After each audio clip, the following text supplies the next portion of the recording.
Welcome to Dilsad sir official. आप लोग का स्वागत है दिलसाद सर ऑफिशियल में। आज हम लोग क्लास 9 का हिस्ट्री का चैप्टर नंबर 4 का जितना भी संपूर्ण क्वेश्चन आंसर है उसके बारे में जानेंगे, यानी कि ऑब्जेक्टिव, लघु उत्तरीय, खाली स्थान, दीर्घ उत्तरीय, जो भी क्वेश्चन है ना सभी के बारे में जानेंगे।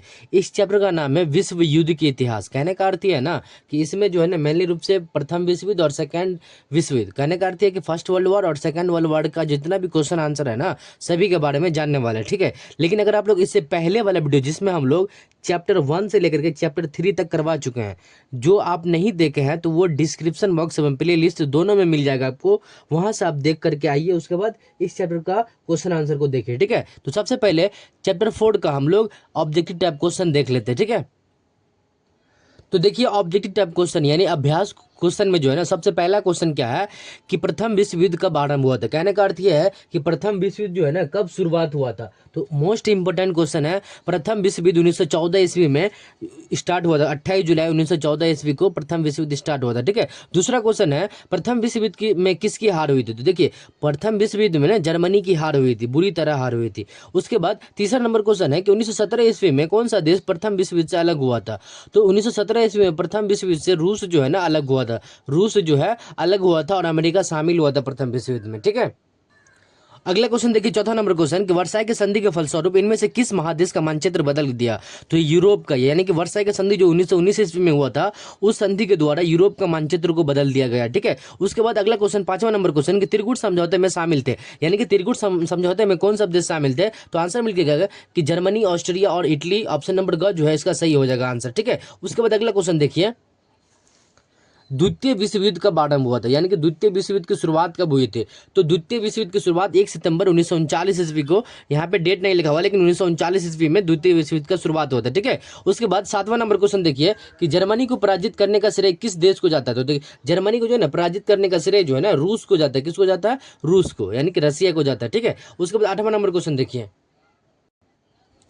आठवां नंबर क्वेश्चन कह रहा है कि द्वितीय विश्व युद्ध में कौन सा देश पराजित हुआ था, यानी कि द्वितीय विश्व युद्ध में जो है ना किस देश का पराजित हुआ था। द्वितीय विश्व युद्ध में जापान का पराजित हुआ था, ठीक है। उसके बाद नौवां नंबर क्वेश्चन कह रहा है कि द्वितीय विश्व युद्ध में पहला एटम बम किस पर गिराया गया था, यानी कि द्वितीय विश्व युद्ध में जो पहला एटम जो गिराया गया था ना वो कहाँ पे गिराया गया था। तो हिरोशिमा पर। हिरोशिमा पर जो है ना 6 अगस्त 1945 ईस्वी को हिरोशिमा पर, और ठीक 2-3 दिन के बाद 9 अगस्त 1945 ईस्वी को नागासाकी पर गिराया गया था, ठीक है, जो दोनों जापान में ही स्थित है।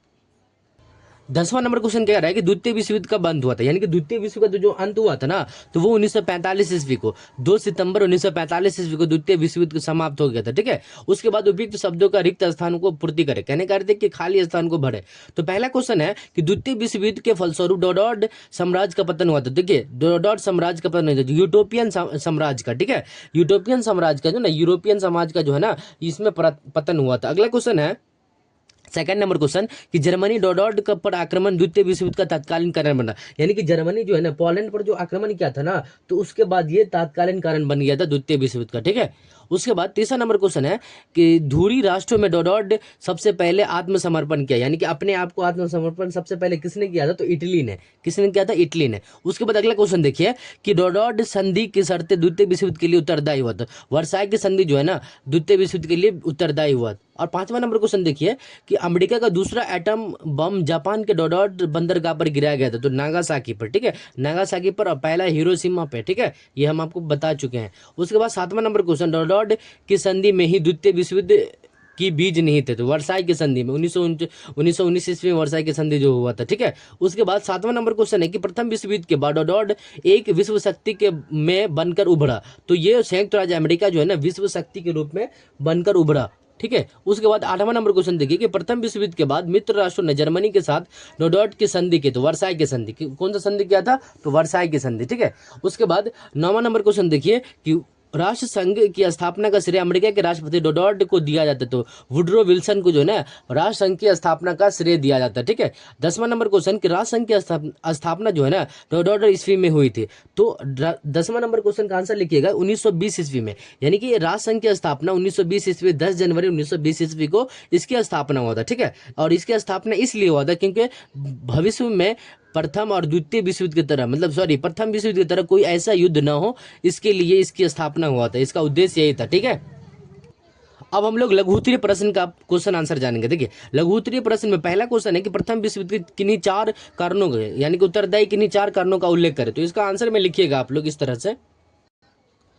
तो देखिए प्रथम विश्व युद्ध के किन्हीं 4 कारण प्रमुख निम्नलिखित है। कहने का अर्थ यह है कि प्रथम विश्व युद्ध के 4 कारण जो है ना प्रमुख निम्नलिखित है। पहला है कि उग्र राष्ट्रवाद का बढ़ावा देना यानी कि बढ़ाना, उग्र राष्ट्रवाद का जो है ना बढ़ना। उसके बाद दूसरा है साम्राज्यवाद की नीति, ये जो साम्राज्यवाद का नीति है जो ना दूसरा कारण है, ठीक है। अब तीसरा कारण देखिए सैन्यवाद तथा हथियारों की होड़। कहने का अर्थ यानी कि सैन्यवाद और हथियारों की होड़ जो है ना ये भी कारण था प्रथम विश्व युद्ध का। उसके बाद चौथा क्वेश्चन है कि यूरोप 2 गुटों में बटा हुआ था। पहला ट्रिपल एयरलाइंस और दूसरा ट्रिपल एंटेन, यानी कि ये जो है ना 2 गुटों में बटा हुआ था, ठीक है। अब दूसरा नंबर क्वेश्चन देखते हैं क्या है।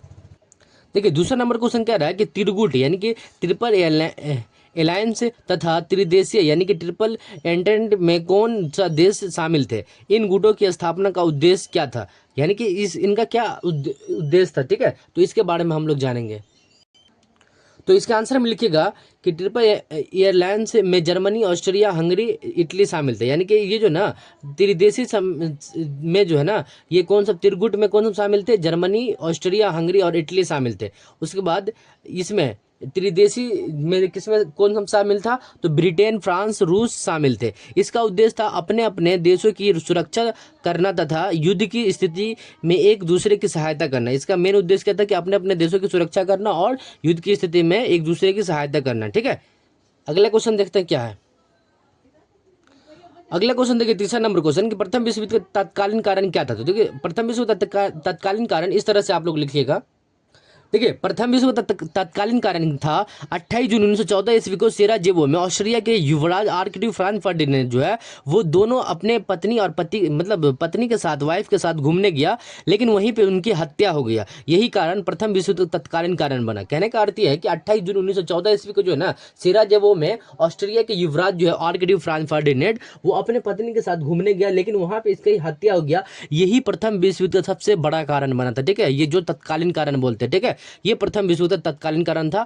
और द्वितीय विश्व युद्ध तत्कालीन कारण जर्मनी ने पोलैंड पर आक्रमण कर दिया था, ठीक है। अब चौथा नंबर क्वेश्चन देखते हैं क्या है। चौथा नंबर क्वेश्चन में चौथा नंबर क्वेश्चन क्या रहा है कि सर सलाववाद यानी कि सर सलाव आंदोलन का क्या तात्पर्य है। सर सलाव आंदोलन का क्या तात्पर्य है, तो इसका आंसर में लिखिएगा आप लोग इस तरह से। तो देखिए इसका आंसर में लिखिएगा कि सर सलाव आंदोलन का उद्देश्य यूरोप की सभी सलाव जातियों को एकजुट करना और उन्हें स्वतंत्र राष्ट्र के रूप में संगठित करना। इस आंदोलन का सबसे बड़ा समर्थक रूस था। यानी कि कहने का अर्थ है कि सर सलाव आंदोलन का मुख्य कारण यह था कि सभी जाति यानी कि जितने भी जाति थे ना सबको एकजुट करना और सभी को स्वतंत्र रूप से संगठित करना। और इस आंदोलन का सबसे बड़ा समर्थक कौन था, रूस यानी कि रसिया था, ठीक है। उसके बाद पांचवा नंबर क्वेश्चन क्या रहा है कि उग्र राष्ट्रीयता प्रथम विश्व युद्ध का किस प्रकार कारण बना। यानी कि उग्र जो है ना उग्र राष्ट्रीयता जो है ना प्रथम विश्व युद्ध किस प्रकार कारण बना था, ठीक है। आपको बुक में भी इसका क्वेश्चन दिखा देते हैं। यहाँ पे आप लोग बुक में भी देख सकते हैं कि उग्र राष्ट्रीयता प्रथम विश्व युद्ध का किस प्रकार एक कारण बना था। तो इसका आंसर में आप लोग लिखिएगा उग्र राष्ट्रवाद के कारण यूरोपीय देशों में अपनी शक्ति और श्रेष्ठता सिद्ध करने की होड़ लगी। यानी कि इससे देशों के बीच शत्रुता और तनाव बढ़ा जो अंततः प्रथम विश्व युद्ध का एक प्रमुख कारण बना। कहने का अर्थ यह ना कि उग्र राष्ट्रवाद के कारण यूरोपीय देश की अपनी शक्ति और श्रेष्ठता सिद्ध करने की होड़ लगी। यानी कि सब देश को अपने सिद्ध करने की श्रेष्ठता को सिद्ध करने की होड़ लगी। इससे क्या हुआ कि देश के बीच में शत्रुता और तनाव बढ़ा और जो अंततः प्रथम विश्व युद्ध का एक प्रमुख कारण बना, ठीक है। उसके बाद द्वितीय विश्व युद्ध यानी कि ये छठा नंबर क्वेश्चन क्या रहा है। देखिए छठा नंबर क्वेश्चन क्या रहा है कि द्वितीय विश्व युद्ध प्रथम विश्व युद्ध का ही परिणत थी, कैसे। यानी कि इसका आंसर आप लोग इस तरह से लिखिएगा।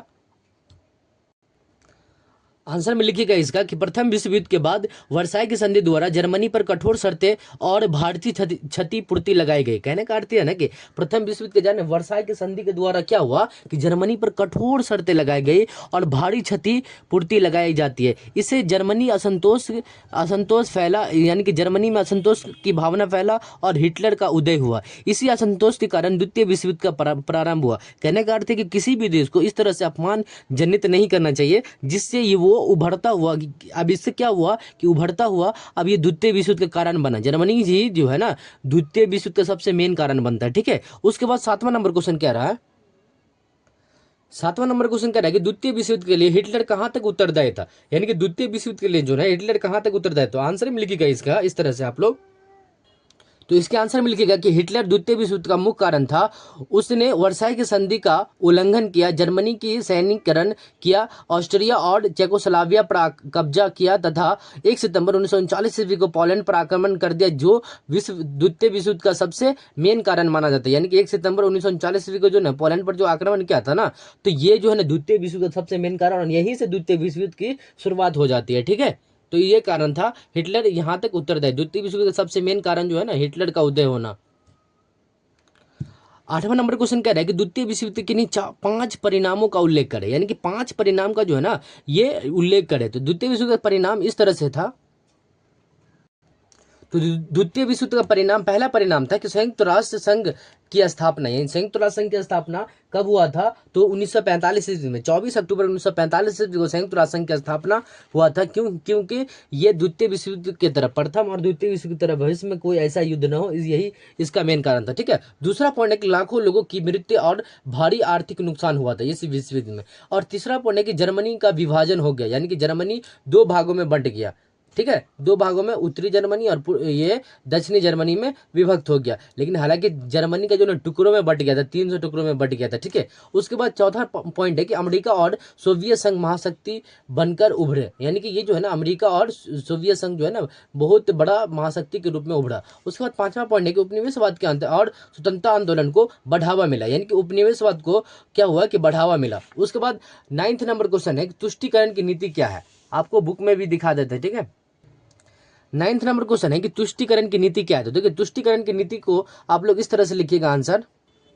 तो इसका आंसर लिखिएगा कि आप लोग तुष्टिकरण की नीति वह नीति थी जिसके तहत ब्रिटेन और फ्रांस ने युद्ध टालने के लिए हिटलर की अनुचित मांग को स्वीकार किया, यानी कि इसका उद्देश्य शांति बनाए रखना, लेकिन इससे मिलकर हिटलर जो है ना, तो लिखिएगा क्या लिखिएगा कि तुष्टिकरण की नीति वह नीति थी जिसके तहत ब्रिटेन और फ्रांस ने युद्ध टालने के लिए हिटलर की अनुचित मांगों का स्वीकार किया, इसका उद्देश्य शांति बनाए रखना तथा, लेकिन इससे हिटलर का साहस बढ़ गया, यानी कि हिटलर का जो है ना और साहस बढ़ गया, और तुष्टिकरण की नीति इसी तरह से हुआ था। ठीक है, उसके बाद लास्ट क्वेश्चन है, ये लघु उत्तरीय का लास्ट क्वेश्चन है, राष्ट्रसंघ क्यों सफल रहा। तो देखिए इसका आंसर में आप लोग लिखिएगा इस तरह से, राष्ट्रसंघ इसलिए असफल रहा क्योंकि उसके पास अपने निर्णय लागू करने की शक्ति नहीं थी, अमेरिका इसका सदस्य नहीं बना और जर्मनी, इटली तथा जापान जैसे देश के आक्रमणों पर रोकने में वह विफल हो गया, जिसके कारण ये असफल हो गया। कहने का अर्थ है कि राष्ट्रसंघ जो है ना, इसमें क्या हुआ कि ये असफल होने का कारण ये था कि अपने आप जो है ना इसके पास उनके निर्णय लागू करने की शक्ति नहीं थी। लेकिन अमेरिका क्या किया कि इसका सदस्य नहीं बना। अगर अमेरिका इसका सदस्य बनता तो ये जितना भी देश था ना, ये ज़्यादा ये नहीं करता, आक्रमण नहीं करता। लेकिन इटली तथा जापान और जर्मनी जो है ना आक्रमण के रोकने के लिए विफल हो गया, यानी कि इस तीनों का जो आक्रमण किया ना, तीनों को विफल हो गया रोकने में, इसके कारण ये राष्ट्रसंघ असफल हो गए थे। ठीक है, तो इस तरह से हम लोग लघु उत्तरीय का जितना भी क्वेश्चन था उसका आंसर के बारे में जान लिया। अब हम लोग दीर्घ उत्तरीय में देखेंगे क्या है। तो लघु उत्तरीय का क्वेश्चन हम लोग जान चुके हैं, अब हम लोग दीर्घ उत्तरीय में देखेंगे क्या है। पहला क्वेश्चन है कि प्रथम विश्व युद्ध के कारण क्या कारण थे, संक्षेप में लिखे।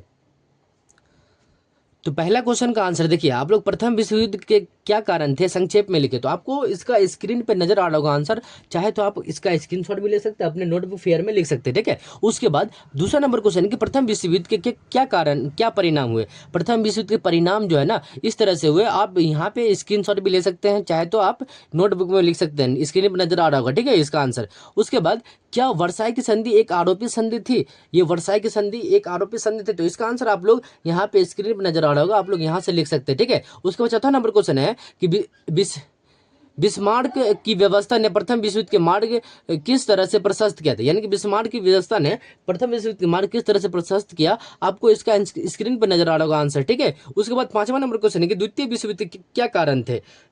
विस्तार पूर्वक लिखे, यानी कि द्वितीय विश्व युद्ध के कारण को विस्तार पूर्वक लिखे। आंसर में आप लोग इसका यहाँ से लिख सकते हैं, स्क्रीन पर नजर आ रहा होगा, यहाँ से स्क्रीनशॉट भी नोटबुक फेयर में लिख सकते हैं, ठीक है, स्क्रीनशॉट भी ले सकते हैं। उसके बाद लास्ट नंबर क्वेश्चन है दीर्घ उत्तरीय का, कि द्वितीय विश्व युद्ध के परिणाम का उल्लेख करें, यानी कि द्वितीय विश्व युद्ध के परिणाम को लिखे। तो आप लोग को इसका आंसर जो है ना स्क्रीन पर नजर आ रहा होगा, यहाँ से आप लोग इसका आंसर लिख सकते हैं, ठीक है। इस तरह से हम लोग लघु उत्तरीय, दीर्घ उत्तरीय, खाली स्थान, ऑब्जेक्टिव टाइप क्वेश्चन सभी का आंसर के बारे में जान लिए। चौथा चैप्टर का जितना भी क्वेश्चन आंसर था, यानी कि संपूर्ण क्वेश्चन आंसर को हम कंप्लीट कर लिए। इस तरह से हम लोग चैप्टर 4 को कंप्लीट कर लिए। मुझे उम्मीद है कि आप लोग को ये वीडियो अच्छा लगा, और अच्छा लगा तो जरूर लाइक कीजिएगा, और चैनल पर नहीं तो चैनल को जरूर सब्सक्राइब कर लीजिएगा। मिलते हैं नेक्स्ट वीडियो, तब तक के लिए जय हिंद, जय भारत।